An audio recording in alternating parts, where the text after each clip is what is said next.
Oh, you caught me drinking my coffee again. Again. Hi guys, welcome back again. If you've just watched the roughing gouge one, you'll know this one was going to be on the parting tool. Right.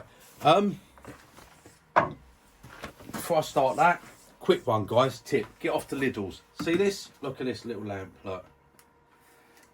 Lidl's doing them. £7.90. I was going to get £7.99. Okay. I was going to get the Record Power one when I went up to Snayton the other week. 30 quid, £29. All right, yeah, it's cool. It's got a lithium battery, but I've got to keep charging it, haven't I? This one, plug in, look, goes anywhere. I want it for my little cowboy hats because it come round and I can do it for those. I'm going to put they do a clip-on one or this type base. So if you want the clip, you can use the clip-on. I'll turn it off because it's got a nice long wire, so you can put it anywhere you want. I'm going to actually put a magnet on the bottom so it will actually stick. But I've had it up there while I've been turning and it doesn't move. It's absolutely fantastic. So, yeah, and it's LED. Brilliant. £7.99 Lidl's. Look at that. Right, okay, getting on to that cowboy hats. Here, guys, look at that. That's what I turned the other day. This cowboy. This is out of the wet too. You know, I said I stopped in the road and grabbed some wood off of the guys that was chopping the trees. This is beech. And I've done a bigger hat. This one's got a little bit of bark on it, but the reason I've done them is because I showed the Magnificent Seven that we did, the gonks Lisa done, on one of the videos, and a guy got in touch. He's got a country western bar, they do line dance, all that sort of stuff, and he said would we make him a set.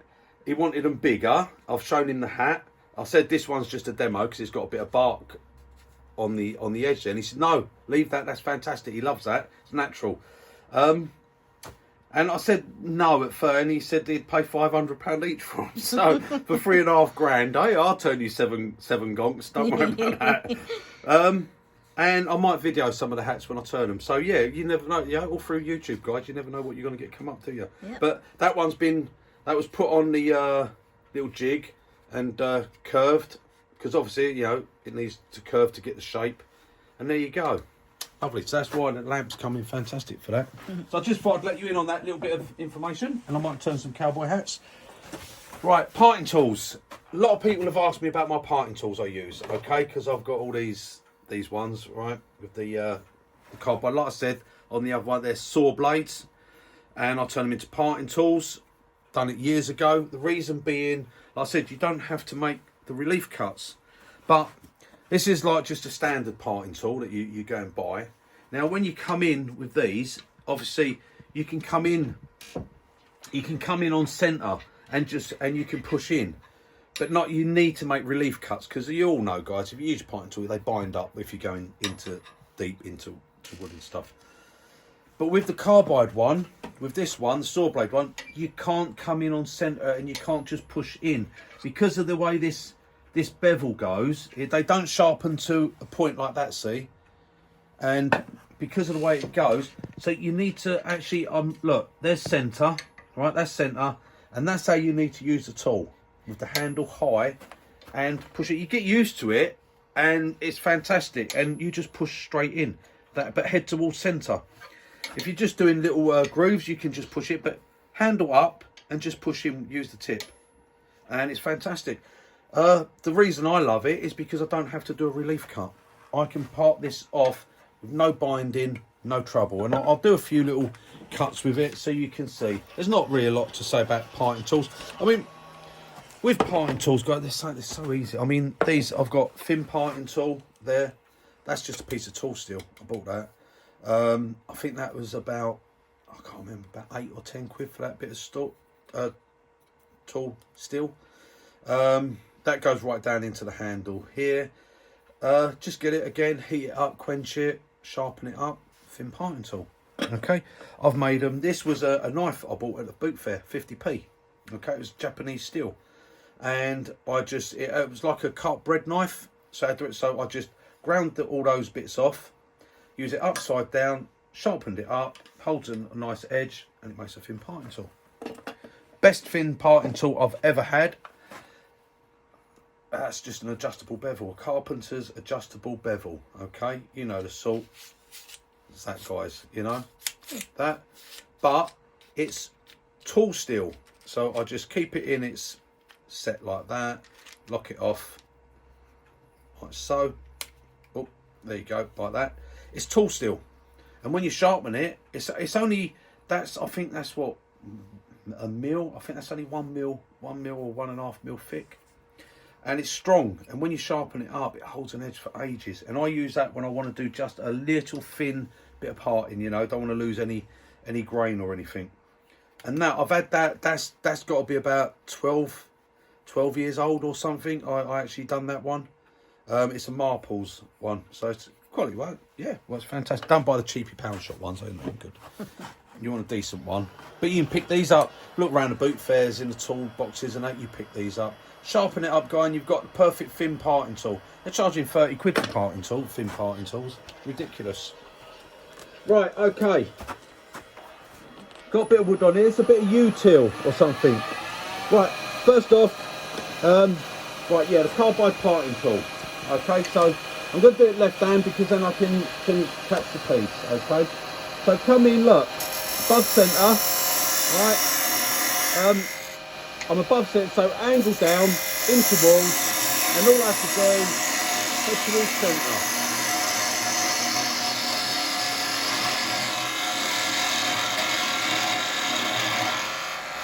Just there, gonna go, come on, there it is. This is funny, it's U-till, and it's, the grain on it's really funny. I keep getting that little dibble at the end, and it's but that's a, look, nice thin bit, just parted off. One go, no relief cuts or anything. Okay, because as you know, guys, if you're coming in with your standard parting tool,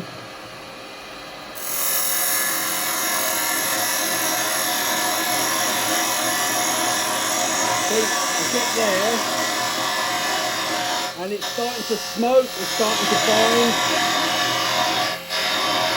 and that's when it starts to get a bit dangerous, okay?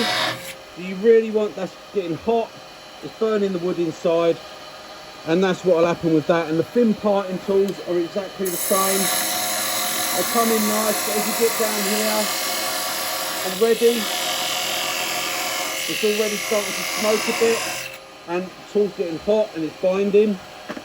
So that's why they're not, but, and also I've got I did some with the thinner one. I haven't got any of the thinner blades at the moment, but the thin parting tool.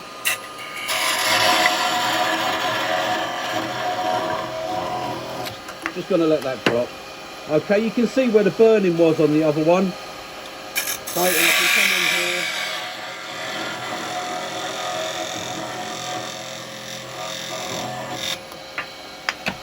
There you go, and just part off with no binding.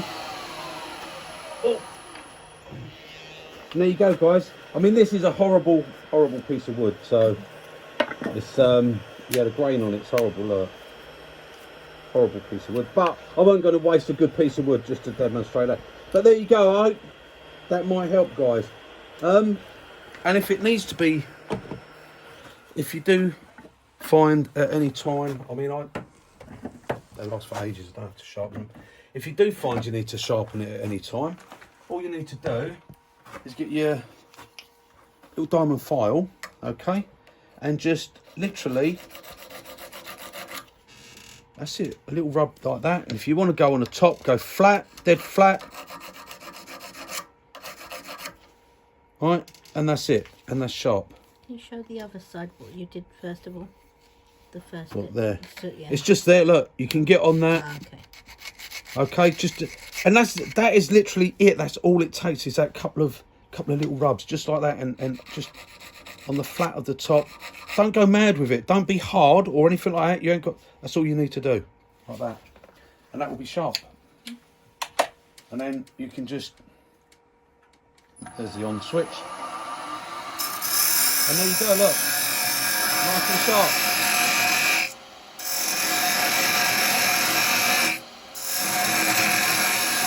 But with it, guys, you need to, if you come in flat, look, it go like that, look, oh, trying to come in flat, it's no good. Don't come in flat with it, it'll bounce, it'll wobble, just lift it up. Come in, lift, raise the handle, going lovely. Okay. And there you go. And you just see, I mean, that they don't need sharp. I just touched it up.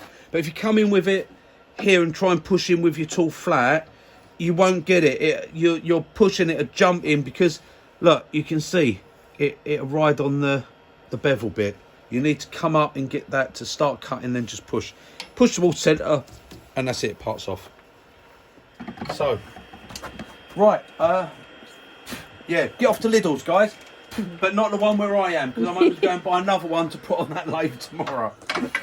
Don't go and buy them all up. Yeah, so that's it. I mean, I've been looking for a light like that for ages. I ain't been able to find them. And I got a couple the other week. The ones from the computer. The USB ones. See these? The USB ones. These little ones. So they just like that. I couldn't find them in any of the shops. I looked in all the computer shops. And the other week I went to the boot fair. I was walking around and a bloke's got a load of them on the stall. And I picked up two. He was doing them at what was it, £1? £1? Yeah, he was doing them for £1, yeah. And I picked up two, and he gave me another one as well for the two. He gave me 3 for the £2. Now the beauty of this, I've got to get a USB extension for it. It's not quite long enough, okay? Because with this, it will actually go. Oops, if I can do it there. Yep, it actually goes down through my centre there, and if I get an extension for it, I can push it through and it will come on the inside of my cowboy hat when I'm turning the top of the, and you can spin it, because once the plug, look, if I hold the plug, it doesn't matter when it's spinning, because that's a smooth bore shaft, and being this is like that, so when I extend it, that's going to come right up to the inside of the chuck, and that light is quite bright. That's going to shine straight up inside my cowboy hats. So then I can get the top of the hats nice and thin without going through, because you just turn them to the light. So there you go, guys. That was that little tip. I don't think there's anything else I was going to say on that one, was there? Yeah, I know when I said about with the roughing gouges and that, guys, for me, like I said, a lot of it was to get the cleanest finish I can get. I used to, as I say, everything. I mean, I semi-retired at 50. I don't do any of that sort of work now. Not production stuff. I don't do any of it. I just do what I want to do now. But it's in me, because everything I've done with work was like production. It was always the faster I worked, the more I'd done, the more I earned. That's how it was. That's how it is. So I just learned to turn the fastest way I could. So that was it. With the parting tools, guys. Look at that one. That's one of my parting tools as well. You've never seen me use that one. This one is for coring. I can actually come on the inside of a bowl and I can push that right down and core a bowl with that. So I don't do it on big bowls. I only do it on small ones. Yeah, so I can come in with that and it cores. So it's brilliant. It has to be thin like that, otherwise it would bind up inside, it wouldn't go round. Make a little relief cut and then push just head straight for centre. And that's it, yeah. So that works well as well. Yeah, so I love making things, guys. I love making things. So there we go. Right. That is about that. I will see you on the next one, guys. To the pit. Bye, guys.